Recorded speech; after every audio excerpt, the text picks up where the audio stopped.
গেরুয়া বসন, মাথায় পাগড়ি আর চোখে এক তীব্র তেজ। স্বামী বিবেকানন্দের এই ছবিটি আমাদের সবার মনের মণিকোঠায় গাঁথা।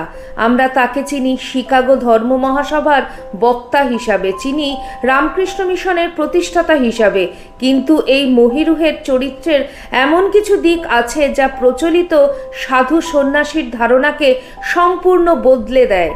তিনি শুধু ধ্যানে মগ্ন ঋষি ছিলেন না, ছিলেন এক অকুতোভয় বীর এবং জীবনকে পূর্ণরূপে উপভোগ করা একজন মানুষ। আজ আমরা তার সেই অদম্য সাহস এবং এক ভিন্ন আঙ্গিকের গল্প শুনব। সালটা 1892, ডিসেম্বর মাস। ভারতের দক্ষিণতম প্রান্ত কন্যাকুমারীতে দাঁড়িয়ে এক তরুণ সন্ন্যাসী, সামনে উত্তাল ভারত মহাসাগর, যেখানে বঙ্গোপসাগর ও আরব সাগর এসে মিলেছে। দূরে সমুদ্রের বুকে মাথা উঁচু করে দাঁড়িয়ে আছে এক বিশাল শিলাখণ্ড, যা আজ বিবেকানন্দ রক মেমোরিয়াল নামে পরিচিত। স্বামীজির প্রবল ইচ্ছা হলো ওই শিলাখণ্ডে গিয়ে ধ্যানে বসার, কিন্তু মাঝিরা তাকে নিয়ে যেতে রাজি হলো না। সমুদ্র তখন ভীষণ উত্তাল, আর স্বামীজির কাছেও নৌকোর ভাড়া মেটানোর মতন কপর্দক ছিল না। সাধারণ মানুষ হলে হয়তো ফিরে আসতেন, কিন্তু তিনি তো ছিলেন অন্য ধাতুতে গড়া। মুহূর্তের সিদ্ধান্তে তিনি উত্তাল সমুদ্রে ঝাঁপ দিলেন। 3 সাগরের সঙ্গমস্থলের প্রবল ঘূর্ণিস্রোত, যা অভিজ্ঞ সাঁতারুকেও মুহূর্তের মধ্যে তলিয়ে নিয়ে যেতে পারে। ঢেউয়ের আছাড় উপেক্ষা করে তিনি সাঁতরে পৌঁছে গেলেন সেই শিলাখণ্ডে।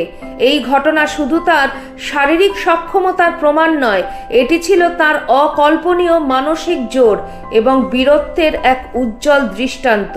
সেই পাথরের ওপর তিনি টানা 3 দিন 3 রাত গভীর ধ্যানে মগ্ন ছিলেন। সেই ধ্যান শুধু নিজের মোক্ষ লাভের জন্য ছিল না, ছিল ভারত মাতার অতীত, বর্তমান ও ভবিষ্যতের চিন্তায় মগ্ন এক দেশপ্রেমিকের সাধনা।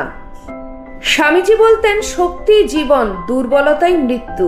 তিনি বিশ্বাস করতেন দুর্বল শরীর নিয়ে কখনো মহান আত্মা তৈরি হতে পারে না। তার এই সমুদ্র সাঁতরে পার হওয়ার ঘটনাটি ছিল তার সেই দর্শনেরই বাস্তব রূপ।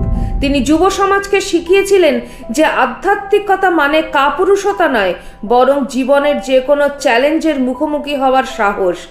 তার কাছে সাধনা ছিল বীরের ধর্ম। স্বামীজি আমাদের শিখিয়ে গেছেন, আধ্যাত্মিকতা জীবন বিমুখতা নয়। একজন মানুষ একই সাথে কঠোর সাধক, অকুতোভয় বীর এবং জীবনের ছোট ছোট আনন্দ উপভোগকারী হতে পারেন। তিনি আজও আমাদের শিখিয়ে চলেছেন, ভয়কে জয় করাই জীবনের আসল সাধনা।